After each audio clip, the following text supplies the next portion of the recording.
back to the Whatnauts review show number 196. My name is Kyle Springer, and I am joined by Melissa Wilkinson. Melissa, how's it going?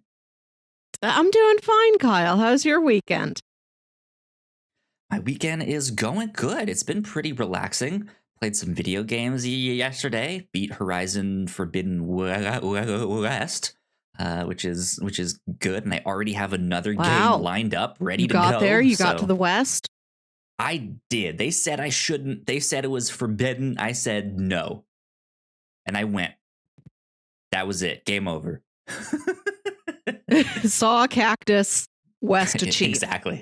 Exactly. West achieved. Melissa, what have you been up to this weekend? I went to see The Batman last night. Ooh. The whole 3-hour epic that it is. Yeah. And I've been able to successfully train my body and train my habits to like completely dehydrate myself before I go into a super long movie like that. Because like I don't want to leave to go to the bathroom and miss something. But like I have such a dehydration headache today. I'm still like recouping fluids. Yeah, I know the feeling exactly. I went and saw it Thursday night, and I did the same thing where I dehydrated myself to make sure that I wouldn't have to pee in the middle of something, and I would miss some clue or some sick fight scene or something like that. And I made it, but yeah, I got home and I was like, water, I need water. Right. Please. So it was the more good. This happens, like there has to be like a serious plan for this. I don't know why there's stuff for athletes. Athletes need hydrated. Sure. There has to be maybe that's just what we use. I don't think it needs to be film goer specific. Maybe I just need a Gatorade. And that's the only trick that I'm missing. Yeah. Right. Indeed. Well, yeah, it's kind of Batman weekend for us here at the Whatnauts, because if you did not know, here on the review show, we have a brand new story to talk about each and every week. It could be a comic, could be a movie, could be a manga, all sorts of stuff. We read it, we watch it, we come back here and talk about it. And today, here on the review show, we are talking about Batman Court of Owls. The comic book graphic novel by Scott Snyder and Greg Capullo. And there were some backup stories in there with the help of James Tynion IV. We've read some of his stuff on the show as well. But after we record this later tonight, we're also recording our spoiler cast for The Batman, the brand new movie that we just saw and managed to dehydrate ourselves in. So there you go. Good stuff. I'm looking forward to that. But that means by the time this goes public and live, it should already be up and out there. So you guys can go check it out on our Reactor Core feed. You guys can look up our podcast or on our YouTube or on our website. It's all up there. So Batman weekend. I'm excited. I'm excited. So Batman Court of Owls. This is covering the first 2 volumes of Scott Snyder and Greg Capullo's run on Batman that started in the New 52. Technically, Scott Snyder was on Detective Comics before this and all of that stuff. And then the events of Flashpoint happened, which we also covered here on the show not too long ago. Yes, so you guys we did that. Go check that out. And then after the events of Flashpoint, these are the first 2 volumes of the Batman that take place. Yeah. So DC Comics, just to give a little bit more context, is in an interesting position, or they should have been, because with the events of Flashpoint in the comics, DC was planning on restarting their entire universe, just relaunching it, meaning you didn't necessarily need to know anything about these characters or their histories, or you didn't need to read 1,000 issues of Superman to understand what's happening. Everything was starting from square one, or at least that's what they said.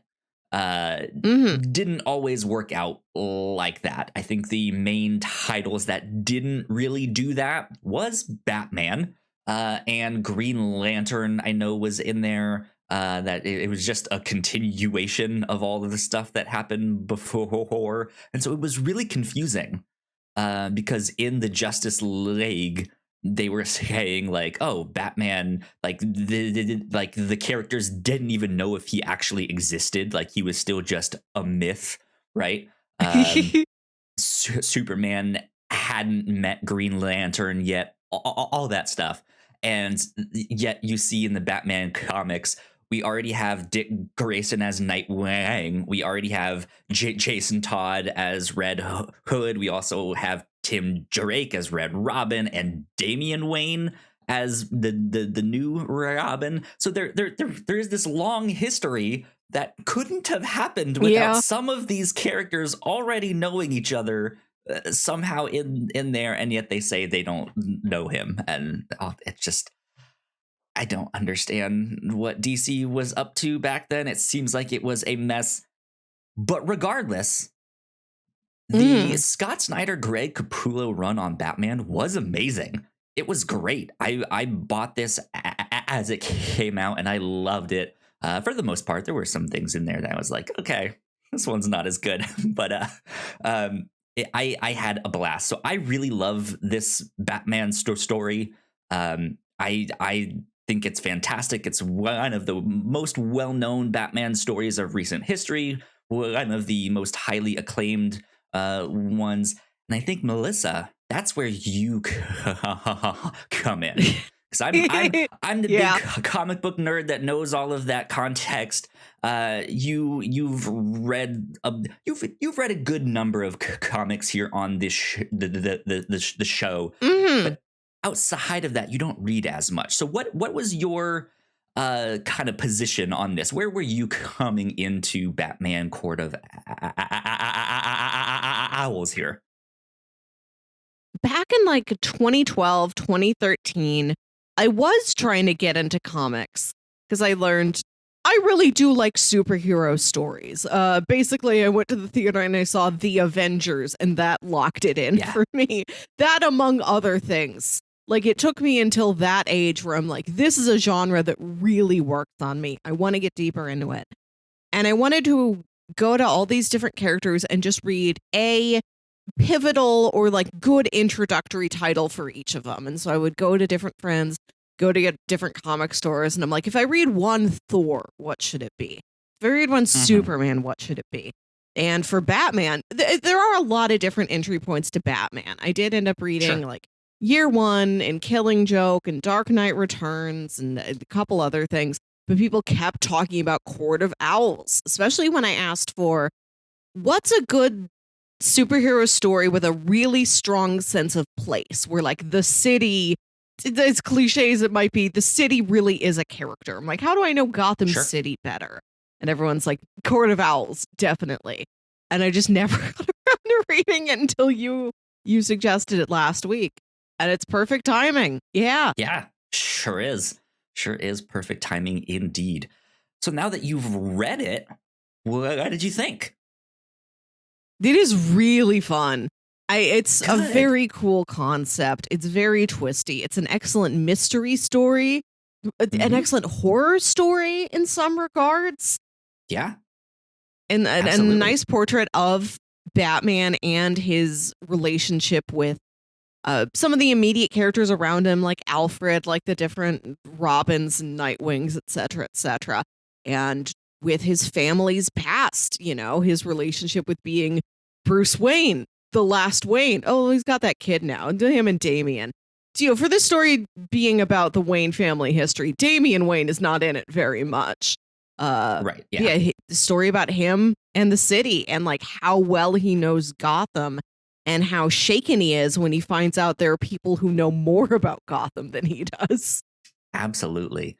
Yeah, because that's something that I think a lot of people always think when they think about Batman is that, oh, he lives in Gotham City and that's his city, right? Yeah. Like Gotham belongs to Batman, you step foot in there, and he knows it, right, and he runs the whole place. And yeah, it's just it's interesting to see that concept turned on its head. It's like, oh, you thought this was yours, but it's not. There's something about this city that you didn't know existed. Um, and so yeah, I loved that concept from the get go. But then yeah, what they did and how this wove itself into like the broader strokes of the Batman origin story, and stuff like that, of what you already know. It's like, well, it actually was like this, or it was actually like this, but this happened here and you didn't know that. And yeah, like it's a neat concept. So let's do a quick plot synopsis for people who might still not have checked it out and want to know a little bit more. Yeah, so this starts out a few years into Batman's history. Like I said at the start, we already see Dick Grayson, the original Robin, as Nightwing, off on his own and that stuff. We see a number of characters who have been around in Batman's history. So we know it's not like right at the start, but we know it's not too far in his history. But yeah, he is trying to do this like development project within Gotham to kind of gentrify parts of the city and clean it up and do all of that stuff. And in the midst, we see some of the big Gotham players out there to support or to hear more about this plan. And in the midst of it, there's a murder that Batman has to go investigate.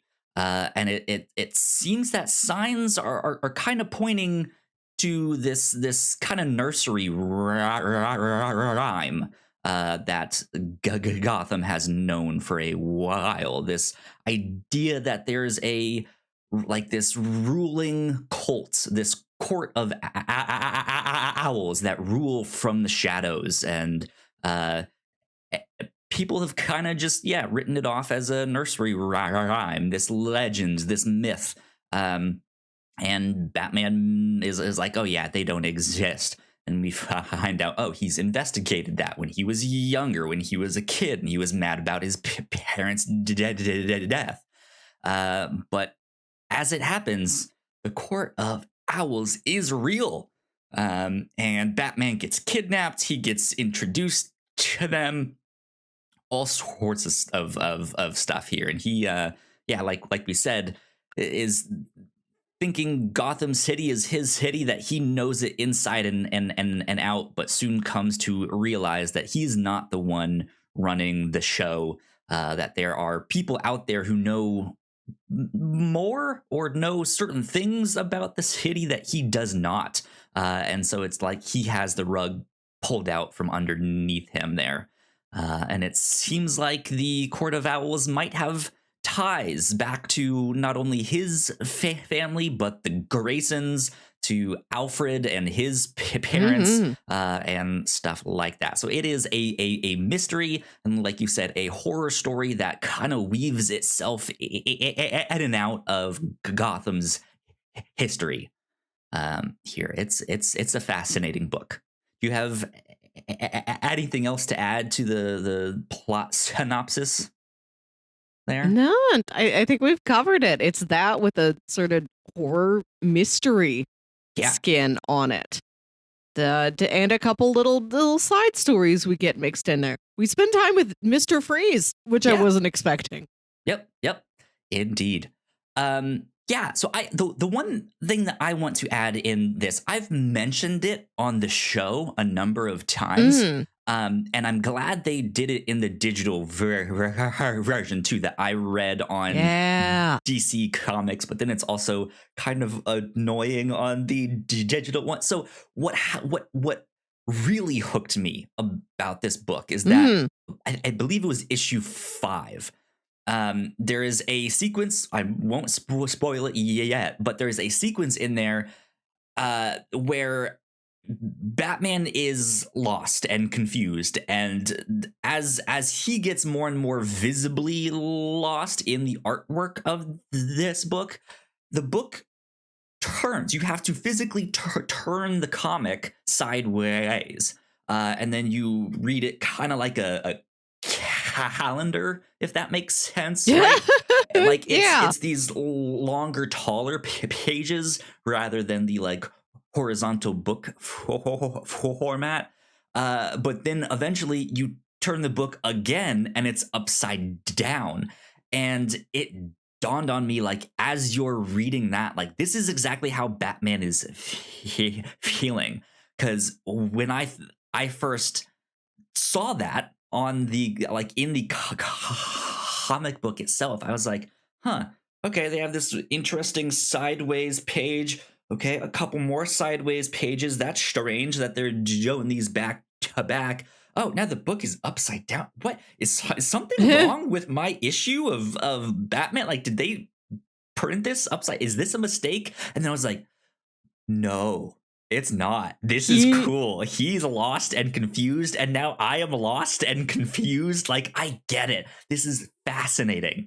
And so yeah, like they do this neat trick with the book, and yeah, they do it on the digital copy of the book too, which if you have like a phone or a tablet, you know, you have to like turn your device, and then it's like, oh, turn wait, auto rotate off and like spin your tablet around, there, like trying to read this thing upside down, because I did not want to turn off my auto rotate. But yeah, it's fantastic. I love this book. I highly recommend it. Go check it out. I will say, if you did recently go see the Batman, just a couple volumes down the road past the Court of Owls, Scott Snyder and Greg Capullo did a storyline called Batman Zero Year, which is one of the main inspirations for this new The Batman movie.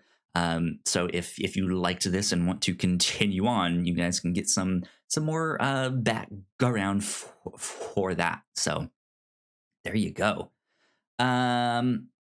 Cool.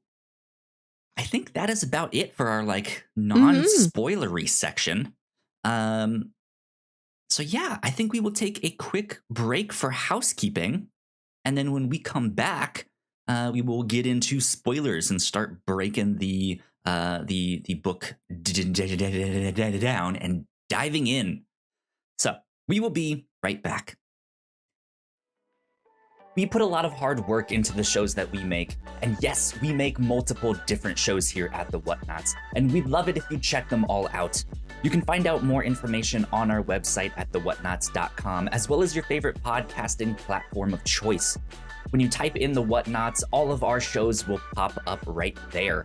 Just don't forget to give us a nice rating and review if you like the shows. If you want to support what we do here at The Whatnauts, patreon.com/The Whatnauts is the best place to do that. You can support us for as little as $1 a month. You can get all kinds of exclusive content at the $3 tier. You can also get a shout out and a thank you on all of our shows at the $5 tier. You can support us on Twitch by subscribing to our channel at twitch.tv/The Whatnauts, and we would love to have you all join us for our live streams and talk with us in the chat. And lastly, we have merch. If you'd like to grab yourself a shirt or a sweatshirt or a mug or something else, go to thewhatnauts.com/store to pick up some merch today. And we are back. A big shout out to all of our Patreon supporters, especially those at the $5 tier. So thank you to Sam. We love you a lot. Thanks, we appreciate you. Sam. Thank you for supporting us. It means a ton. Yeah, cool things that we have been up to here at the Whatnauts. Like I said, it's kind of Batman weekend. We mentioned that we're doing our spoiler cast for the Batman a little bit later today. It'll be out by time this is live and up on all of our feeds, so you guys can go check that out. Also on the captain's log, Melissa, you were like, hey, Kyle, challenge me. I have a brain and it needs a challenge. Give me Riddler riddles. And so that's what we did. I challenged Melissa with some riddles that the Riddler himself has used over the years. I looked to Batman comics and Batman TV shows, live action and animated, and I came up with 6 riddles that the Joker had, or not the Joker, that the Riddler had used. And Melissa, how would you say you did? You did without spoiling it. How would you say you did?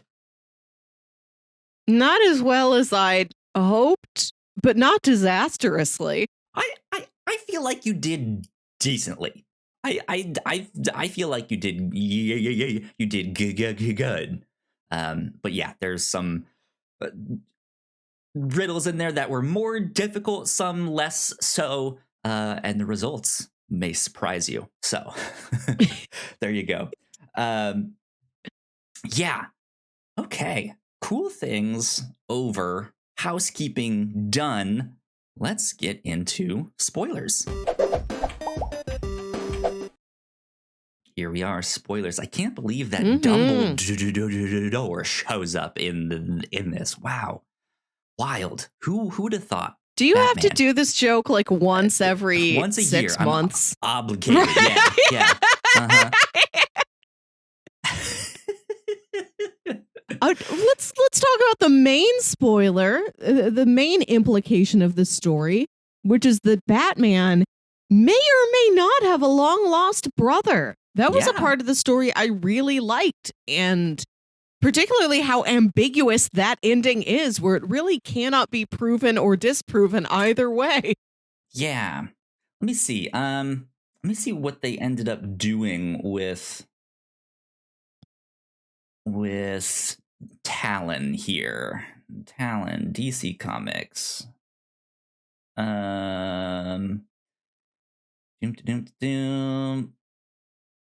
So I guess there's multiple versions of Talon. It is a code name. Minnie may be the Talon. No, that's not the right page. I don't want that. Minnie may be the Talon. Let me see this one. Earth Prime? Is that the right Earth? He claims to have killed several members of the Wayne family, responsible for the murder of Alan Wayne. That looks like the original one.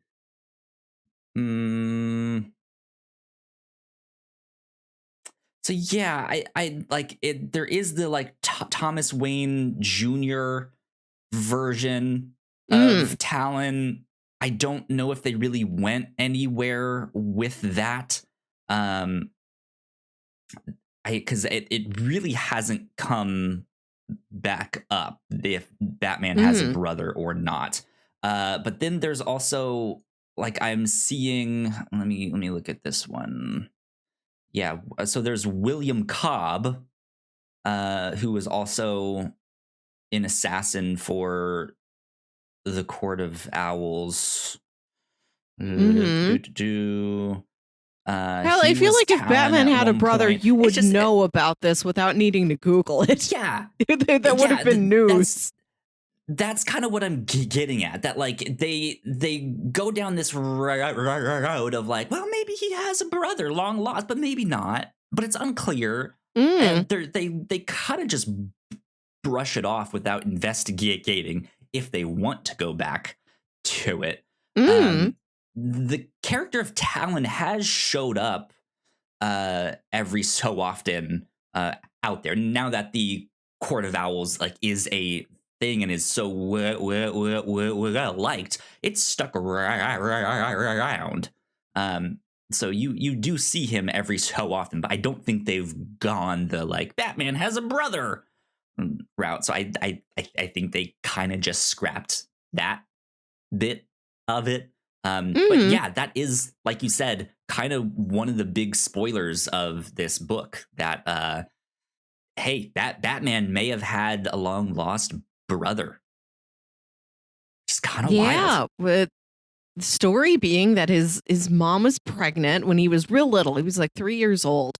And they get into a car accident, and the brother is is born and then dies 12 hours later. So Batman says, yes, for one night in Gotham, I did have a brother. And this is what Talon says, like, no, your parents, I lived and they took me to the Willowwood home for lost children or whatever. And because they never knew if I would wake up from a coma or not. And they didn't want you to live with that pain. So they put me there, and your mom came to visit me all the time. And then the hospital lost funding and it became decrepit. And I grew up with a vengeance. Yeah. And then Bruce says, my parents never would have kept that a secret from me. Like, if I had a brother who lived, even if he was living in a comatose state where he was very small and very weak and may have died, they would have shared that with me. My parents would not keep that secret from me. And and Talon got away. He's like, without DNA evidence, I'm never really going to know for sure. His story, Talon is a full story he puts together, and it's only Batman in his heart and what he believes his parents would or would not do that would disprove this story. What's interesting to me about this story, or not necessarily interesting, but I think what shines through a lot in this story is Batman's belief, not only in Gotham, but the goodness of his parents. We see in his speech as he's kind of at the start being like, hey, a better Gotham is just a dream away. You can dream about a better tomorrow and we can make it.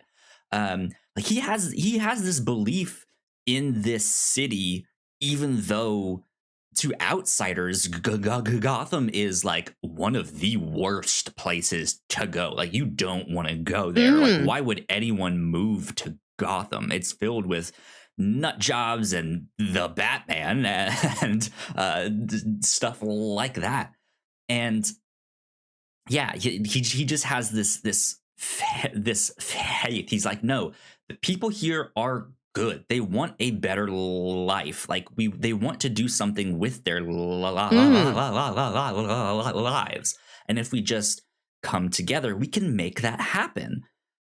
And the same thing with his parents. Like, he just has this unyielding faith that, no, they were good people. They tried to make this city a better place. And that is where I get my conviction from. Like, they wanted to help this city, and so now I want to help this city. And it's almost like what's the word I'm looking for here? It's almost naive that he has such an unyielding faith in that, because he knew his parents to an extent, right? But there is a part of growing up with parents that at a certain point you kind of come to understand that they're not perfect, right? They aren't these people that can do no wrong and do all of that stuff. And Batman really hasn't had that, which makes for this like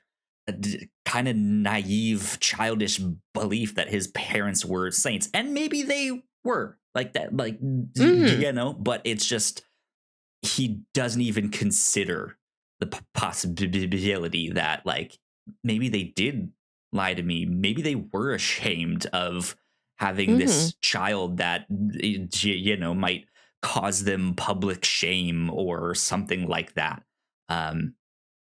She's just like, no, my parents weren't insecure. They didn't do anything like that. They're rich. What do they have no problems. They're rich, right? Like, right. And like, he even, one of his defenses against Talon, against Lincoln March's story, is that he says one of these pieces of evidence is that there's a photo of Martha with this little heart-shaped pin that was a pin given to the mother of every child sent to the special hospital.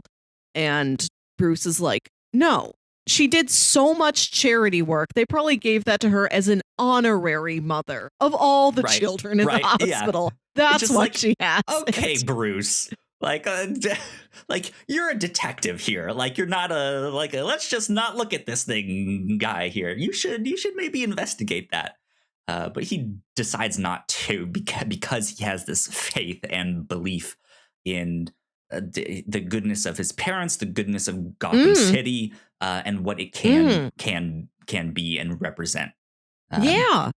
So it's something that I think really stood out in this book. It's just how much he believes in them. Yeah, and we get this excitement of a secret, but it's not that damaging of a secret. Like, we're not finding out that Thomas and Martha committed some serious crime. They just might have had a sickly child who they told Bruce died because they didn't want him to have the pain of worrying if his brother would die. Right, yeah. Like, there's even at their most secretive, at their most questionable, there is still a nobility to Thomas and Martha. Mm-hmm. Yeah, I mean, they have their, like, if that is what actually happened, like, they have their reasons for doing so, right or wrong, right? To protect Bruce might be a better, more noble reason, arguably. But yeah, the like public shame aspect of that is just like, wow, you guys are assholes. Like, like why? Like that shouldn't really matter that you have a kid that has special needs. There, that's strange that you would like be ashamed of that. But oh well. I don't know. It's a sickly little baby who's like in a comatose state and may never wake up. That's very sad. And they might have thought, why does the public need to know something that's this sad that they couldn't do anything about? And they just look at us and feel sad for us every time we went to see Mask of Sorrow, or we went to a charity gala or something like that. Like, this is our private grief that we would like to keep within the family. And maybe just within the adults of the family. Like, Bruce is too little to handle this. Yeah, absolutely. So I want to circle back around to the first volume of this story, where Batman is kind of getting reintroduced to the Court of Owls, who he thinks is this myth. He ends up learning that, yes, they are the kind of rich elite within Gotham that have been kind of running this cult. And he gets kidnapped by the Talon and put inside this maze, which is like my favorite sequence of the whole story. I love it. This is great. This was the scene that sold me. This was the scene where you had to like turn the comic and now it's upside down and I'm lost and confused and holy shit, Batman's lost and confused too. I know what he's feeling like. That was brilliant. I hadn't experienced anything like that before, some kind of book where you have to like physically turn it or stuff like that. In a way that helps you like emotionally relate to the character or empathize with them, right? Or like it had some kind of narrative purpose other than look at the neat art that we made that just happened to work better in a portrait or orientation rather than landscape. I've now since experienced that in House of Leaves. We read the book here on this show. They do something very similar.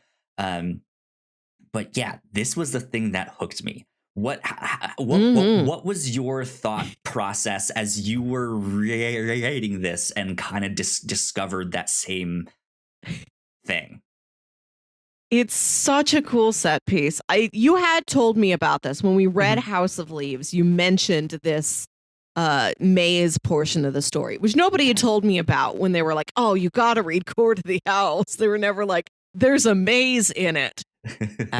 It is such an extravagant, custom-built maze. It's not like Batman's just like in the sewers or in an abandoned warehouse or in a derelict building or something. He's in this massive underground custom-built space where everything's made out of like white marble. Yeah. It's so preposterous.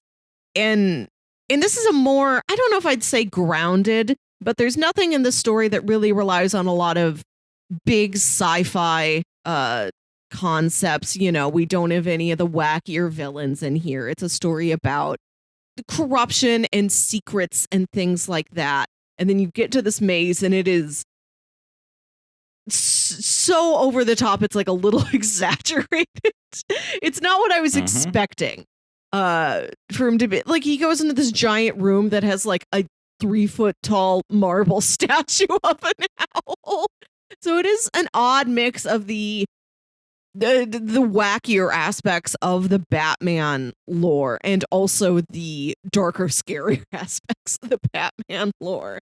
And then you've got all the rich people like yelling at him from like a catwalk, like watching him, taunting him as he solves the maze. And they've all got these super eerie owl masks on. That design is wonderful. Then also all of them are clearly dressed like a cartoon rich person. Like they're wearing evening gowns and jewelry. That almost broke it for me a little bit. I think I wished that would have been like reined in slightly. Like I would have been more scared of the Court of Owls if they weren't dressed like, you know, a cartoon.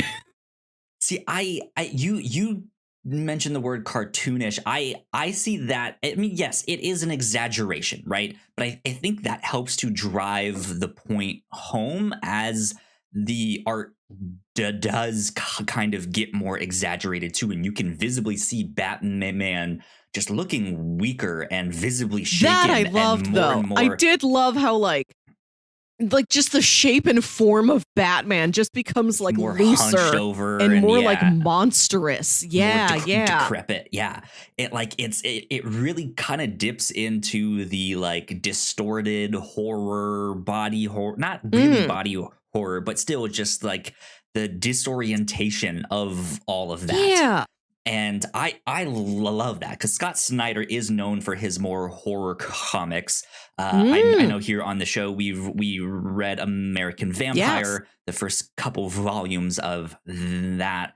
But when he was on Detective Comics just before this, he did a story called The Black Mirror, which is like a serial killer story set within Gotham and stuff like that. And that is also very much this like dark, scary horror story.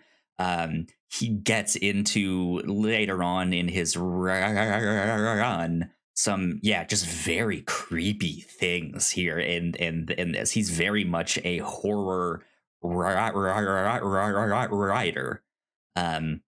And if you guys have heard of the comic book Witches, or if you've not, go check it out.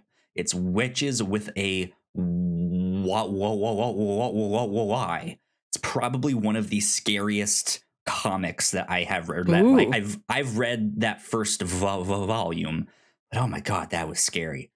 That was horrifying. But yeah, so he knows how to do that stuff, and so I think it hit for me because it is this stark contrast to what you know Batman to be. Sure, there are some scarier stuff that is in there, but just with Greg Capullo's artwork on this and the style, just like it just. I felt like it was the perfect match. I was like, this is awesome. Like, I want to see more scary stuff like this. This is great. And it was the exaggerated nature that was like, okay, like it sure might be a little cartoony. I get that these are rich people thanks to their attire and all of that stuff, and they're like, maybe we should mock him some more, beat him up some more, Talon, please. Like I got that, but like that just mixed with how decrepit he looked was just like, oh, there's this stark contrast in between that, and I don't know, it worked. I loved it. So. Good stuff. It is a very compelling scene, and I do like that he's not just lost. He's been lost in there for several days, like a week or two even. Like he has no sense of time. He's starving. It's a survival story for him. There is like a fountain of water that he can drink, but he thinks the water is drugged, so he like barely lets himself have any. And you had told me about the room where he goes in and like everything's dark, but he'll go into certain rooms that are lit, or he'll go into one and like a camera will snap a photo of him. And you see him getting like wilder and weaker and sicker as the time goes on. But you didn't tell me that that is in a room filled with all these other photos of other victims of the maze throughout history, including his like great-great-grandfather. Right, yeah. I like that a lot, that this is... he isn't the first person who this has happened to. Like Batman, he's got a number of villains. People are always doing bad things to him, but there isn't much of a sense of a history of villainy in Gotham. We don't know a lot about, at least in my pedestrian understanding of Batman, I don't hear many stories of historic villains that existed in Gotham before Batman got there. Sure. So that's a nice angle on the story for him to learn, like, people have been setting traps and putting each other in these terrible games for centuries, for as long as Gotham has existed. This isn't new. This wasn't born when I became the Batman and the Joker became the Joker. This has always been embedded in the city. Yeah, absolutely.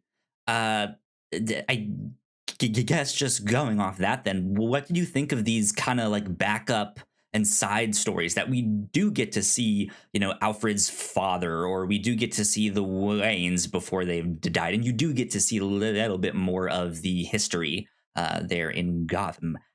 How did you like that? Or I think the annual story that focused all on Mr. Freeze. I don't think I've ever read anything with Mr. Freeze. I think I vaguely remember him from Batman the Animated Series, and I've seen Batman Forever. And so when it starts with Mr. Freeze's childhood in Nebraska, I'm like, oh, right. I don't think Mr. Freeze has always been Austrian. Like, I think Arnold Schwarzenegger is just Austrian. I don't think that is a key part of Mr. Freeze's story. His mom does mention something about, like, this is a tradition from the old country, and I don't know what country that is. Maybe he does have an important European heritage. I don't know, but it taught me, wow, I really don't know anything about actual canonical Mr. Freeze. And I do know the story of his wife was sick. He put his wife on ice so that she would stay preserved until he was able to cure whatever ailed her. You know, he was able to save her life, rejuvenate her and save her life. And I did like that twist that Batman's like, you're delusional. This is a woman that was put under in like 1920. She's old enough to be your grandmother. Like, she's not she's not in love with you. You've never spoken. Yeah. That's a new angle on this story I haven't encountered before. Same here. That's a fascinating one, because I think one of the most famous Mr. Freeze stories is the Heart of Ice story from the animated series, and I think that one is the, like, it's his wife, and it's this really tragic story. But this is a twist on that is kind of neat. That's just like, oh, that kind of makes sense for Gotham and the villains that's within it, that he is actually delusional, that he's so just wrapped up and involved with his work that it's affected him so much, which is kind of the same thing with Scarecrow, and kind of the same thing with you know, you can name whoever, right? But it's just like, that makes sense that he's fallen in love with his work here. He has become his work in that regard. So I liked that a lot. And I did really like that Alfred story. I think I knew in a general sense that he's not the first Pennyworth to have served this family. You know, he's been serving them the way the Butler family served Artemis Fowl's family. I think I knew that's what it was. But to have this story where we've got his father, Jarvis Pennyworth, I think, who was serving the Waynes up until, Bruce was like a little kid. And it's not clear how old Alfred is, but Alfred is somewhere else doing other things. And his dad had been encouraging him to take up the family work of being a butler, specifically to the Wayne family. And it's all told through this letter that he's writing his son, like, forget it. I was wrong. I had no idea how dangerous this job is, how dark and secretive the Wayne family is, the entire city of Gotham. Like, don't come here. It will kill you the way it's going to kill me. And the letter burns up as he burns up, as the Court Owls comes and sets fire to the place. And Alfred has never known, his father's last words, his father's thoughts about him.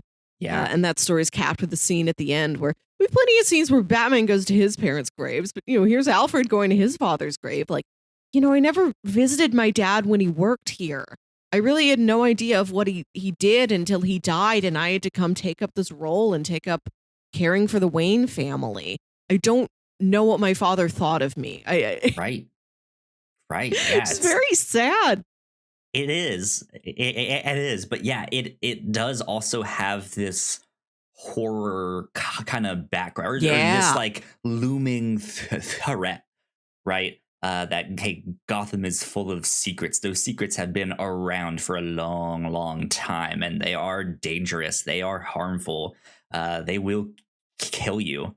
But they didn't have Batman back then. Is the thing. So Batman seems to be at least stopping Alfred from getting murdered.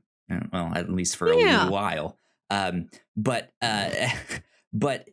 yeah, like I liked the backup story. It did feel very James Tynion, the way he writes and the way he gets like his stories out. And I what love have we his read? work. Something. What have is we read from James Tynion before? Oh, right. Yes. Yes. I really enjoyed that. That makes sense now. And then a long time ago on the Whatnauts podcast, our old defunct version of this show here, we covered The Woods by James Tynion, which is kind of I think the basic story of that was like a high school and like the surrounding area basically gets transported to like this mysterious planet.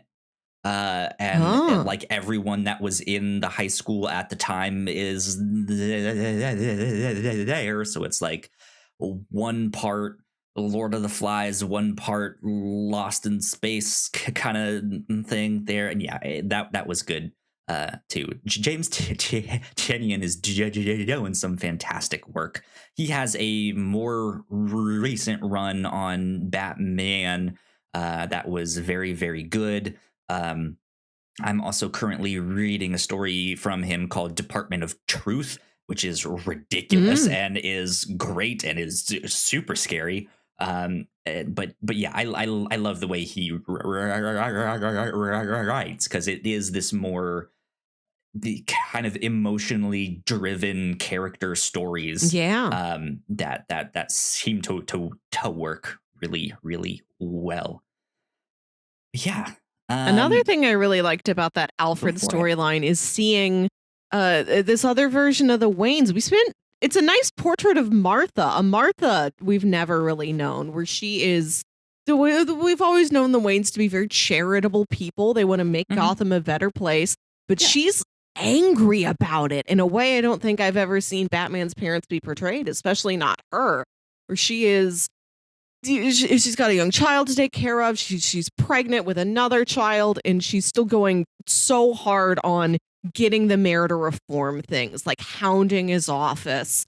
Like even though she's starting to become it's starting to be dangerous. She's getting that involved in doing something that the rest of the city doesn't want her to do, and she doesn't back off at all. She's like, right. No, Alfred, drive me over there to the mayor's house. I'm going to go yell at him about fixing the city. Absolutely. Getting yelled at by a pregnant woman is never a good thing. Mm-hmm. But yeah, I like that you do get to see the Waynes more in this story. That's Mm. something that every so often a story will try to touch on, but they usually don't go too deep. I think for some like unspoken rule or something that like that just people don't really characterize the Waynes all that much, except for these like mythic beings that Batman puts up Mm. on a pedestal that he that he worships to a degree, right? And they were entrepreneurs and industrialists, and they helped out Gotham, and they built half of this city and this and that. And yeah, I like that you get to see her in these, I guess, more vulnerable moments, right? Or just Mm-hmm. moments where, yeah, like you said, she is upset or she's angry or she is getting so involved it's become dangerous. That's neat. Yeah. That's neat. Yeah. Yeah. I think it helps us better understand not just like where Batman comes from in his origin story of vengeance for the death of his parents, but where his sort of attitude and personality may come from. We just see a ferocity in her that Mhm. we have seen in Batman himself before, and it's nice to have an origin for that. Absolutely. Absolutely. Um, let's see. Which we talk about next? I want to talk a little bit more about, let's go with Lincoln March. So we mentioned the whole brother Mhm. aspect, but like him as a villain, as the Talon, I think it's revealed in that Mr. Freeze annual that Mr. Freeze is the one that developed the formula to Yeah. reanimate these corpses that the Court of Owls then uses as their Talon assassins Mhm. and all of that stuff. So as a just like a physical threat, what did you think of the Talons and the Court of Owls and Lincoln March as a bad guy here? Uh, it is very effective. I do like that like there isn't just one Talon. And there isn't and not even like, oh, there's been a series of Talons. One will die and we'll get a new one. It's like we could call on any number of Talons at any time. We've got one Right. primary one, and then we have like 100 in cold storage that we could just wake up if things get bad. Kind of And wild. the idea that they are so hardy. Like they can't be like if you hurt them, they just heal immediately. They're so strong. Like they are truly superhuman. Mhm. And that Batman's it is very difficult for Batman to be able to fight his way out of that. I do like when they are attacking the Batcave itself, and he tells Alfred to drop the temperature because if it gets very, very cold, then their body like slows down. Like they Right. can't survive that. And Alfred's like, well, then how are you going to survive it, sir? It's okay, And he Alfred. has I have a a mech cold suit. suit. Yeah. But yeah, but then the cold suit gets damaged and he practically also dies. Right. Yeah. Like he has to put himself in such terrible circumstances just to try to get a leg up on these people. Yeah, and Mhm. then they all just get summoned. There's more of them. Like the Court Yeah. of Owls decides, okay, we're going to kill like every important person in Gotham City, which includes senators, comptrollers, all these people. The Penguin's on the list. Like I did like that there were some villains that were included in that who Mhm. had enough power in Gotham City that they were also on the list. And they are Yeah. just and like the Penguin isn't in the story as a foe of Batman. He's in the story as just an important figure of Gotham City, Right. who the Court of Owls wants to take out. And that they've been doing this for centuries and that they can put somebody like on ice for ages. Like one of these Talons comes out and Batman's able to defeat him, and then he brings Nightwing over and is like, "Look, this is your grandfather." Yeah. Yeah. So that's kind of one of the other big revelations is that Dick Grayson was supposed to be the next Talon, like the next main assassin Mhm. for the Court of Owls, but it just so happens that his parents died in the circus, as I'm sure you guys all know, and that's when Bruce Wayne stepped in and kind of swooped in and took him out from underneath they're just like removed him from that thing without even knowing it, right? Yeah. And saved him in that respect, which is kind of an interesting thing to think about, right? It's not just that these guys have spaces within Gotham that Batman didn't know about, or that they, have this kind of ruling class or this influential power, but they Mm. they have history, they have legacy, they have yeah, like you said, there was that room with all the pictures of all their past victims. There was this idea that the Graysons were somehow involved with this too. The Cobblepots were somehow involved Yeah. in this. Yeah, like that sense of history and legacy is something that on or just as a concept is something that DC Comics does very, very well, generally speaking, of new characters that come in and take up the Mm. mantle of something else, Yeah. right? Just in Batman's story, right? We have multiple people who've become Robin. And just in this story specifically, this history of the of the Talons and the Court of Owls, like it becomes this really scary thing, which is an interesting use of that concept within the DC universe, because that's something that's usually a good thing within the DC universe, Mm. or just like as a reader, we're like, hey, DC does a good job of this for the most part, right? But then here's something that's like, oh, here's legacy used in a way that's like, this is not good for the Yeah. characters. Uh-oh. So yeah, this whole the way it weaves itself in and out of what you already know as this is how Batman got started. This is how this character got his start. All that stuff is fascinating. Um, I like it a lot. Did Yeah. I know we did not get to see or talk much about the giant penny when we did the captain's log, but we got to see the giant penny here in this book. A Mhm. great use of the giant penny in this one. Alfred hides behind it and then topples it over on top of one of the Yeah. talons to trap him there. So that was And good. the That was T-Rex fun. comes to life. Yeah, it's mechanical. Remote control T-Rex. Nice Good to see stuff. these tricks. One more thing I want to talk about is the hidden floors in all of these buildings throughout Gotham. I dug that a lot. The like 13th I really floor like that this is kind of thing. a horror of space, that there aren't Yeah. just secrets hidden within the city. There are secret spaces, physical spaces hidden throughout the city. That there's and Batman finds so many buildings that have this like half floor kind of stuck in between two other floors that the Talons have used as these secret headquarters. And when he went in there, I was surprised to see that it appears to be the height of a normal floor. I was expecting this to be like a crawl space. Being John Malkovich. Yeah, where he's still hunched over.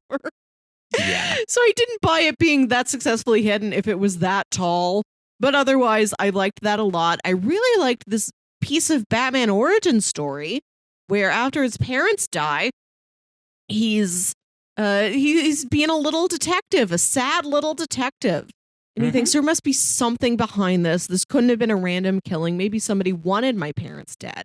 And he thinks that there could be this real court of owls. He investigates it and he finds this building where he thinks they could have their secret headquarters. And he sneaks up there and he finds a secret room and he's narrating it. And he says, I found something far worse than I could have imagined. Dust. this is just a dusty, empty room. There's no great answer here waiting for me. I thought I had it, and no, nothing. There's no reason behind my parents' death. And then he gets trapped up there. And he's trapped up there for like a week, just starving in a little dusty room in an abandoned building. Good old little dusty boy. It hasn't happened to Batman before, as far as I know. I think that was a nice addition to his origin story, particularly to his origin story, less as a superhero and more as a detective. Yeah, it's good. That's a great like there's just so many like small details in this story that I feel like really just speak volumes for what could be in Gotham or what has been and just hasn't been discovered yet. So. I love the building with all the gargoyles that Batman's like great grandfather built, like this Wayne Tower downtown, and he put these gargoyles up to be protective. They're protective forces, and they're pointing in all these different directions to represent, like, here are the major roads coming in and out of Gotham. Here are the major train lines coming in and out of Gotham. Like, this is a protection to travelers or people who come and move to the city. And Batman's like, but there's one more that not many people know about, and it's the one pointing up that was built later for when people started coming to Gotham by air. Yeah. I like that he does have one amidst all these things he doesn't know, all these secrets he's finding out. He's like, I do know about this secret gargoyle. Yeah, this is fun. I like Batman stories like this a lot, where you get the history, you do get a good mystery, there's some detective work, but there is some just badass he's fighting, right? Like he has to fight for his life, and then there's the night that he has to make the call to all the Bat family who's out there in Gotham. I did like that. Which and this can kind of go both ways. Generally speaking, I'm not a fan of when comics do this stuff where it's like, oh, you can follow Nightwing in the Night of the Owls in his book, right? And so like if you want the full story, you then have to go pick up 6 other comics that you maybe weren't buying before, and each one is like $3. So then it's like, okay, I just spent like $20-something more just to read this story. But it's these like one-off stories that in the grand scheme of things maybe aren't important, but if you were reading those other books, it probably interrupted whatever story you were reading, and so it's just like I don't know, but I think in this specific case it is neat that like that is a thing that they can do in comics of just like, look, this threat is so big that we need the whole Bat family involved for this one night. Like, this is an emergency. Like, drop everything you're doing and go protect these people. Go kill these assassins. Like, go do all of that stuff. And if you want to read the Nightwing story, if you want to read the Batwoman story, the Batgirl story, the Robin story, like they're out there and you can read that. Another thing I wish wasn't in there of like, oh, there's only like 2 more names here that you need to protect. Which one should I go to first? He's like, well, I'm going to go to Arkham first. And he says that because that's the more important one. But then it has the asterisk that's like, see Detective Comics number who knows what. And it's like, well, they just skipped that story then. So I guess it wasn't important. Like, what's happening here? I don't know. But it's at least nice that it's still kind of contained within all the Batman stuff. It's not like, no, go read Superman to find out what happens. Right? They're not pulling in all these extra characters outside of that. But I just like, I think you nailed it when you said this is a horror of space, right?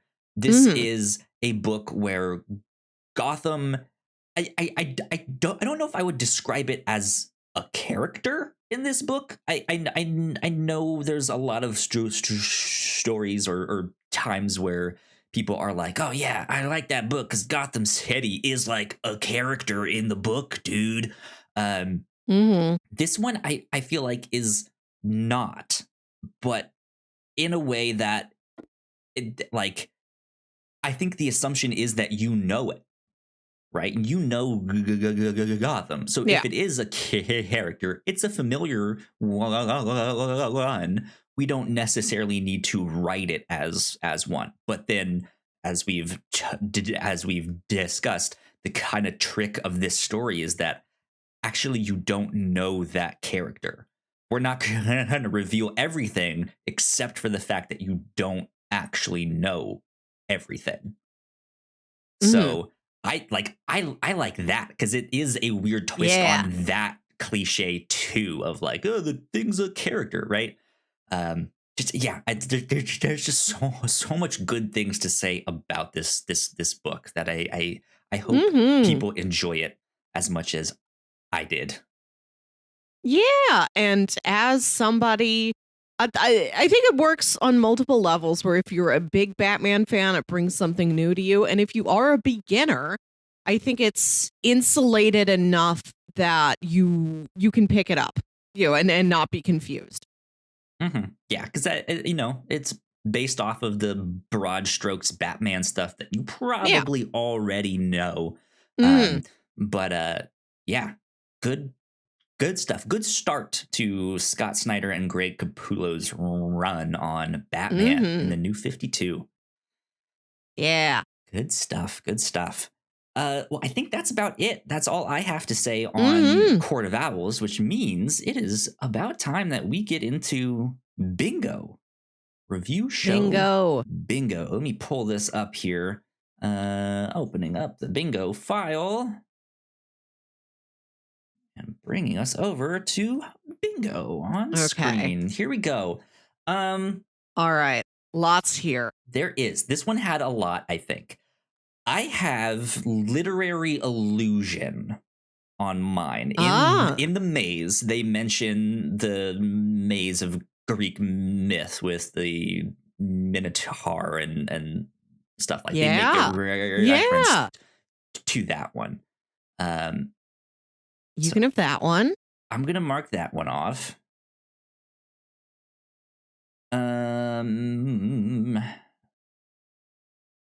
Okay, so I get Superhero with Dead Parents, the classic. I get there you go. Deadly Game. I get I think I get Foe Waiting in the Shadows to Talk.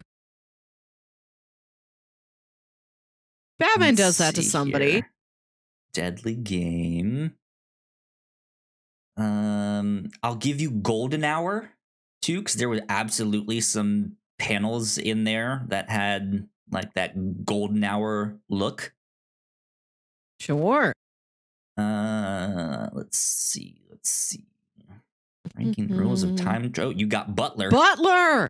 The best of the butlers. Was there a power outage at any point? Oh, that's what I'm trying to think. Like in that final story with that electrician girl? With Harper, was there any? I mean, that like they mention it. I don't know if there really was one. Okay. Though. I don't remember. Okay, that's fine. And you said Foe Waiting in the Shadows to Talk, right? That was in there. Yeah, because I think like when that one rich lady goes up to her penthouse, Batman just like steps out like, it's me. You better get used to living up here because you're going to be trapped here. Indeed. Did we have a conspiracy board? Or am I thinking of the movie?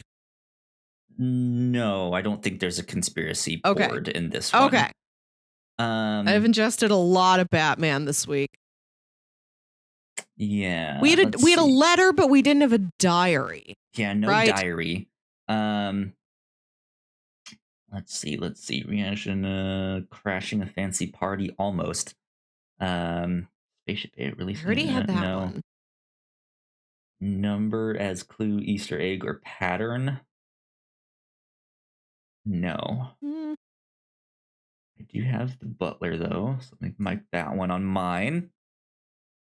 Foe waiting in the shadows to talk. I have that one, too. Cool. Character gets hit through a building. Did we have any of that? I don't think so. And I'm also marking down golden no. hour You got on hit mine. out of a building, but not through a building. Yeah. How do you feel about villain with a pet? I don't think so. I have that one. I don't think there were here. any literal owls in the story. There was just so much owl Mm-hmm. iconography. There were literal owls, but they weren't like as pets. Though I'm Nobody's wondering how we stroking it define like Dr. pet. Evil. Like how do we define pet? Is Talon the pet of the Court of Owls? No. No. A pet's a pet. Okay. I think that is about it. I also have begin human trials, but I don't think that one would fit for this one. Either on mine. Oh well. Okay, let me go ahead and save that. That is our update for the bingo. Still no bingos yet, but we're filling in more squares. So I think once they start happening, they'll happen very fast. It's like, oh, we got that one and this one and that one. The bingo avalanche. It really is. The levee is about to break. There we go. That is our update for bingo.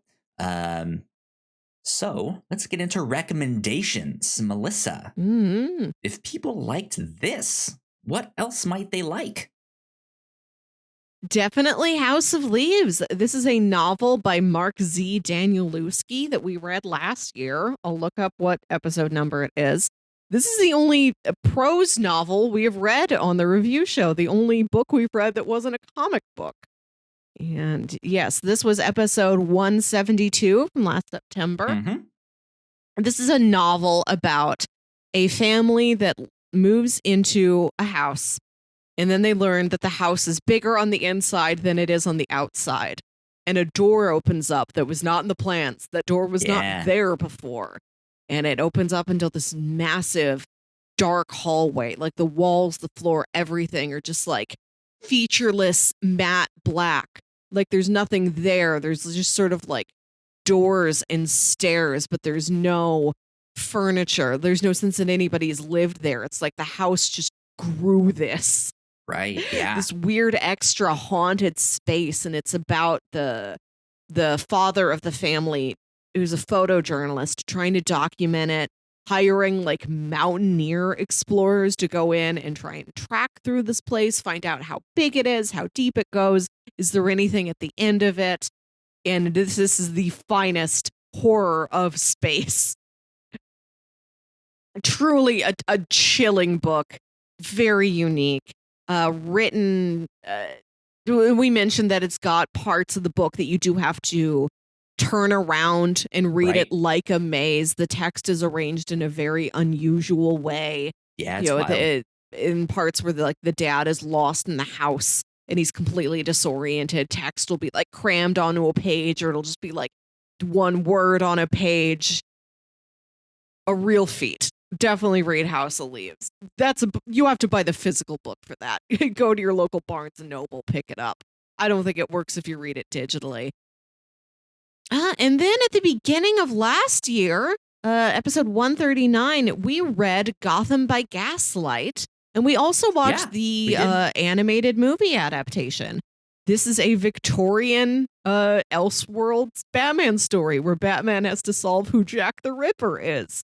So if you want another very detective-focused Batman story where Gotham itself plays a large part, read and or watch Gotham by Gaslight. Yeah, I was going to recommend that one too. And it doesn't necessarily dive so much into the history of Gotham, but I think because it's a like Victorian era Elseworlds Batman story, it feels kind of like it does.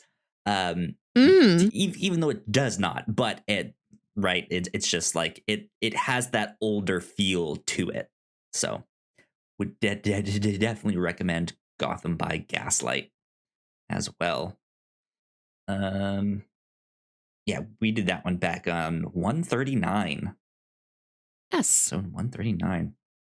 Was that it for your recommendations? Yeah, that's what I've got. Okay. Tell me if you've got any good maze stories. Oh, good maze Love a stories. maze. I heard the Maze Runner series is actually better than people think it is, but I've never seen them. So we got to watch those one of these days, because it has come up several times in the show that we'll see a youngish actor and we'll be like, what? This person's great. Where are they from? Runner. And they've been in a Maze Runner. Yeah, so I don't have any kind of like maze stories off the top of my head here. But another Batman story that I think you guys would like. So there is these kind of Elseworlds Batman stories called Batman White Knight. This is written by Sean Murphy, written and drawn by Sean Murphy.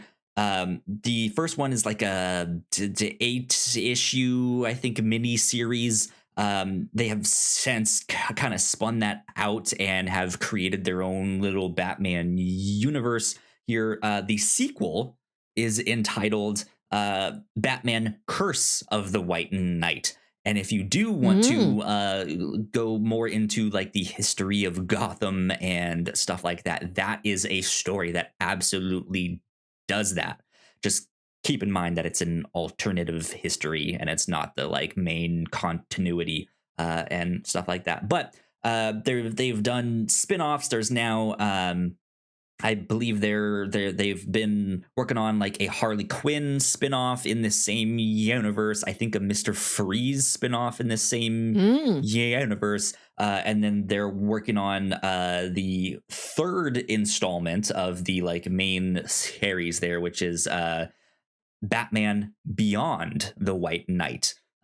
So they're bringing in Batman Beyond and Terry McGinnis into that continuity, which is really interesting. But yeah, I highly recommend that. The art in those books are fantastic. I love the stories.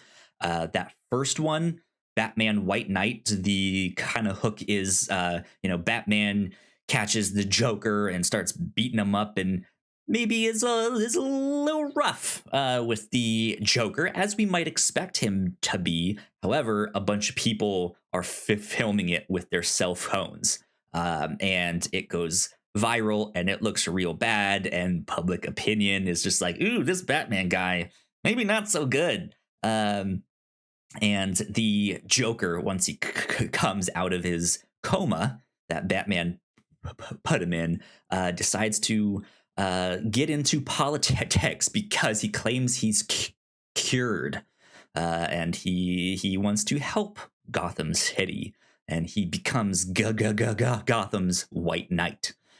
So it is a good book. I highly recommend that. So there you go. And I guess, like I said at the start, continue reading Scott Snyder and Greg Capullo's work here on this stuff, because it's very good, and you'll get the 0 Year story that is an inspiration for the new Batman. So good stuff. It's fun. Nice. There we go. Melissa, it is your turn to do the pitches for this week. Yes. We've got the Oscars coming up in a couple weeks. I've been big into the Oscars this year, primarily because one of the first things we watched at the beginning of this year was the movie The Power of the Dog, which then went on to get a ton of nominations. Best Picture, Best Director, all 4 actors got nominations. That was a great one. So that just made, and that made me getting into the Oscars very efficient. Like, I already had a dog in the race. And I was a powerful one. We've covered some. Yeah, we've covered some other Best Picture winners in the past. Covered movies that have won Best Picture, Best Foreign Picture, Best Animated Picture, Best Director, Best Lead Actor. We have not covered any movies that have won Best Lead Actress. So I've got okay. 3 best leading actress movies for you today. Cool.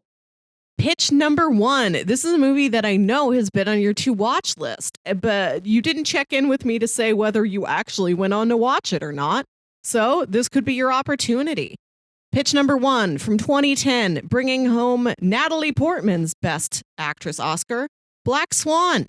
I have not seen this yet. Yeah. Which is funny because we have watched the genesis material for this story, like some of the things that it is inspired by. We've watched Perfect Blue and both versions of Suspiria. Exactly. Yeah. Both of which are movies about a young starlet, a young performer who is wrapped up in a questionable reality and is paranoid that people may be after her. And the plot line of Black Swan just says a committed dancer struggles to maintain her sanity after winning the lead role in a production of Swan Lake. I've never seen this movie. All 3 of these movies are movies I have not seen. Oh, perfect. But I know this is a real strong psychological thriller. I've always been curious about it. Good stuff. Pitch number 2 from 2012. Giving the Best Actress Oscar to Jennifer Lawrence, we have Silver Linings Playbook. This is a movie that I realized recently I have no concept of what it is. I keep confusing it with other films. I know exactly what the poster looks like, but I don't know what it is. I don't know what happens in it. All right. Because it has the word playbook, I'm assuming it's a football movie, right? Right. Am I right? No, I don't think it is. See, I kept thinking I would get this confused with Moneyball. I don't know what Silver Linings Playbook is or means. But I confessed this to friend of the show, Jack, recently, and she's like, "Oh, I love Silver Linings Playbook. That movie is actually very good." So we got her recommendation. Okay. After a stint in a mental institution, former teacher Pat Solitano moves back in with his parents and tries to reconcile with his ex-wife. Things get more challenging when Pat meets Tiffany, a mysterious girl with problems of her own. Reading that synopsis does not give me valuable new information. I still have no concept of what this film is. Interesting. Okay, because it did mention after that stint in like a psych ward or whatever. So it might also be another psychological. I don't think it is. Is that what? No. Does like Wikipedia I think it's just like a mild dramedy. Okay. Interesting. Huh. There you go. Yeah. And pitch number 3. I thought we got to have something in here to honor the woman who has won 3 Best Leading Actress Oscars, Frances McDormand, taking home last year's winner for the film Nomadland, a film which also took Best Picture and Best Director for Chloe Zhao, who we just saw directing The Eternals. So Nomadland, this is the story of a woman in her 60s, after losing everything in the Great Recession, embarks on a journey through the American West, living as a van-dwelling, modern-day nomad. I've heard this movie is very pretty. Of course, it took home all those Oscars. It seems sad to me, but I don't know, actually. And, well, it always makes a sad movie go down easier if I know I'm watching it for podcast homework and I get to talk to somebody and work through these feelings. Right, yeah. Right. Interesting. So 3 pitches for Best Leading Actress: Black Swan, Silver Linings Playbook, or Nomadland. I'm surprised you didn't just immediately declare it must be Black Swan, because just weeks ago you were like, this is when I watch it. I am ready to see the Black Swan. I was ready to just immediately go like, Melissa, thank you for pitch number 2 and 3, whatever they are. I clocked out. We're going with this. Right. But Nomadland is a good contender, I feel like, because I'm not super familiar with Chloe Zhao's work other than The Eternals. And that was such a different movie than the other MCU films. Like, it just does not fit with the rest of them, which I think is a good thing. Yeah. but I like that it made me interested, and I know there was a lot like when her name started to be attached to the Eternals film, they were all just like, oh yeah, she just did the like Nomadland. That one's fantastic. Like, you guys should watch that. So putting a wrench in my plan to just immediately pick Black Swan. But I think, yeah, at the end of the day, Black Swan is what we need to go with. So I feel like it's important that we cover this on the review show. Having, like, when we watched Perfect Blue a couple years ago, one of your favorite films, you're like, I've heard this was one of the inspirations for Black Swan. I'll have to get around to watching this. And then last year for Halloween, when I pitched you 3 horror movies and their remakes, and one of them was Suspiria, you're like, this is also something that I know in conjunction with Perfect Blue inspired Black Swan. So I should watch this also. I feel like for the narrative follow through of review show lore, we ought to watch Black Swan. Indeed. I think that sounds good to me. So yeah, Black Swan is what we will watch this next week. Natalie Portman in that one. So I'm excited. A review show alum. We've seen her previously in Annihilation. Yeah, there you go. Good stuff. I'm excited because like you said, this has been on my list for a while. Have not seen it yet. It's going to be exciting to talk about and see, how what inspirations did it take from Perfect Blue and Suspiria. So yeah, good stuff. Good stuff with that. Keep in mind, I am going to be moving at the end of the month. Yes. So our schedule for podcasts here at the end of March 2022 is maybe going to be a little different. I don't know exactly how that will play out. Whether we still get podcasts up and they are audio only, or maybe they're not and we might not have an episode out. I don't know what the plan is yet, but just be aware of that. Yeah, I think that is about it for all of that. So, Melissa, where can the people find you on the internet? You can find me on Twitter and Instagram at WilkyWit. That's WILKYWIT. Listen to my other podcast, Saturday Morning Obscurities, a show where me and my brother Jams talk about weird old kids shows you feel like only you remember. Our most recent episode is on Dragon Booster, where you ride a dragon like a race car. Like a booster. A dragon booster. Yeah.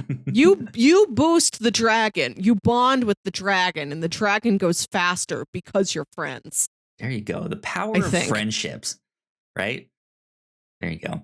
You guys can find me at Yo Kyle Springer on Twitter. And if you guys want to stay up to date with all the stuff that we do here at the Whatnauts, we are at the Whatnauts on Twitter. So please go like, share, and subscribe. That would help us out a ton. You guys could spread the word. We'd be very, very thankful. And yeah, that is about it for number 196 of the Whatnauts review show. I know since our schedule might be messed up at the end of the month, we also do have our 200th episode coming up at the start of April. It will be around that time. We do have a plan. We will be revealing that to you all very soon. So yeah, good things to look forward to. I'm excited. But we will see you all next week. Bye. Bye.